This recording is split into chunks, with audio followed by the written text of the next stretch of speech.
ಅಣ್ಣ good morning. ಏನಪ್ಪ ತಮ್ಮ, ಎಲ್ಲ ಆರಾಮೇನು? ಹೆಂಗ್ ನಟ್ರಿ ಕೆಲಸ? ಏನೋ ನಡೆದ ಪುಷ್ಪ ಕೆಲಸ ಕುಂತ್ಗ. ಏನು ಅಪರೂಪಕ್ಕೆ ಬಂದ್ಬಿಟ್ಟಿದ್ದ ಈ ಕಡೆ, ಏನು ವಿಷಯ? ಅದೇ ನಮ್ಮ ಮನ್ಯಾಗ ಗಣಪತಿ ಕುಂಡ್ರಿಸ್ಬೇಕಂತ ಮಾಡಿ ಈ ಸಲ. ಅದೇನು DJ ಪರ್ಮಿಷನ್ ಬೇಕಂತ ಅಂದ್ರಲ್ಲ ಅವರು. ಇಲ್ಲ ಈ ಸಲ DJ ಪರ್ಮಿಷನ್ ಕೊಡಬೇಡ ಅಂತೇಳ ಸರ್ಕಾರ. ಇಲ್ಲಪ್ಪಿ ನಮ್ಮ DJ ಆಪರೇಟರ್ ಯಾರಲ್ಲ ಅವನು? ಕೇಶವ, DJ ಆಪರೇಟರ್ ಕಳಿಸಪ್ಪ. ಅಣ್ಣ ನಾನೇ ಅಣ್ಣ DJ ಆಪರೇಟ್ರು. ಈ ಸಲ DJ ಸೌಂಡ್ ಮುಕ್ಕಳರಂಗ್ ಇಟ್ಬಿಡು. ಸಾರಿ DJ ತರ್ತಾರಂತವ್ರು. ಇಲ್ಲ ಪುಷ್ಪ, ನಾನು ಯಾಕೆ ಸುಳ್ಳು ಹೇಳಿ? ಸರ್ಕಾರ ಆದೇಶ ಕೊಟ್ಟದ DJ ಬ್ಯಾನ್ ಮಾಡ್ಬೇಕಂತ.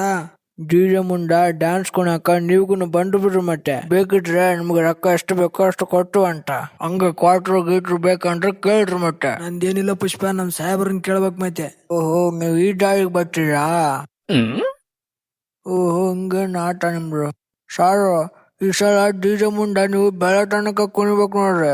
ಎಷ್ಟು ರೊಕ್ಕ ಬೇಕಾದ್ರೂ ಕೊಡ್ತೀನಿ, ಎಷ್ಟಂದ್ರೆ ಅಷ್ಟು ಕೊಡ್ತೀನಿ. ಕ್ವಾರ್ಟರ್ ಅಂದ್ರೆ ಕ್ವಾರ್ಟರ್, ಬಿರಿಯಾನಿ ಅಂದ್ರೆ ಬಿರಿಯಾನಿ, ಏನ್ ಬೇಕೋ ಎಲ್ಲ ಕೊಡ್ತೀನಿ. ಹೆಂಗ್ ಹೇಳ್ರಿ ಮತ್ತೆ? ನೋಡ್ರಪ್ಪ ಹೆಂಗ್ ಹೇಳ್ರಿ ಮತ್ತೆ ಎಲ್ಲರೂ. ಆ ಜೈಲಾಗಿದ್ದ ಹುಡುಗರನ್ನ ಕರಿಸಪ್ಪ.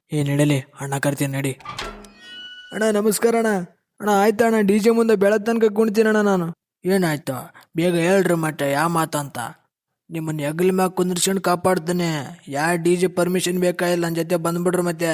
ನಾವು ಪೊಲೀಸ್ ಆಗಿ DJ ಮುಂದೆ ಕುಣಿದ್ರ ಮಂದೇನ್ ಏನಂದರು? ಸ್ವಲ್ಪ ಮರ್ಯಾದೇನ್ ಬೇಕಾ ಬೇಡ? ಹಂಗಂದ್ರೆ ನಿಮ್ಗ 1000 ರೂಪಾಯಿ ಕೊಡ್ತಾನ ತಗಾರಿ, ಕುಣಿದ್ ಬಿಡ್ರಿ ಮತ್ತೆ ಬೆಳತಾನ. ಬರ್ರಿ ಬರ್ರಿ. ಕಮ್ಮಿ ಆಯ್ತು, ಸ್ವಲ್ಪ ಹೆಚ್ಚಿಗೆ ಮಾಡಿಕೆ, ಒಂದ್ 500 ರೂಪಾಯಿ. ಹಂಗಂತೀರಾ? ಆದ್ರೆ ಒಂದ್ ಕಂಡೀಷನ್, ನಿಮಗ್ ಕೇಳಿದಷ್ಟೇ ರೊಕ್ಕ ಕೊಡ್ತೀನಿ. ಆದ್ರೆ ನೀವು ಬೆಳೆ ತನಕ ಕುಣಿಬೇಕು ನೋಡ್ರಿ. ತಗ ಬಡ ಬಡ ಕರೆಕ್ಟ್ ಅವಲ್ಲ ನೋಡಿ. ನಡಿ. ಸರ್ ಡಬಲ್ ಬಂದಿಲ್ಲ ತಾನೆ? ಈಗ ಎಷ್ಟು ಬೇಕು? 1500 ಕ್ವಾರ್ಟ್ರು? ಇಲ್ಲ ಬೇಡ. ಈ ಸತಿ ನೋಡ್ರಪ್ಪ, DJ ಮುಂದ ಗಣಪತಿಗೆ ಹೆಂಗ್ ಕುಣಿಬೇಕಂದ್ರ ಹುಚ್ಚಿನಾಗಿ ಕುಣಿದಂಗ್ ಕುಣಿಬೇಕು ನೋಡ್ರಿ. ಯಾವನ ಅಡ್ಡ ಬಂದ್ರಾಗ ನನಗ ಒದ್ದೆ ಬಿಡ್ತೀನಿ.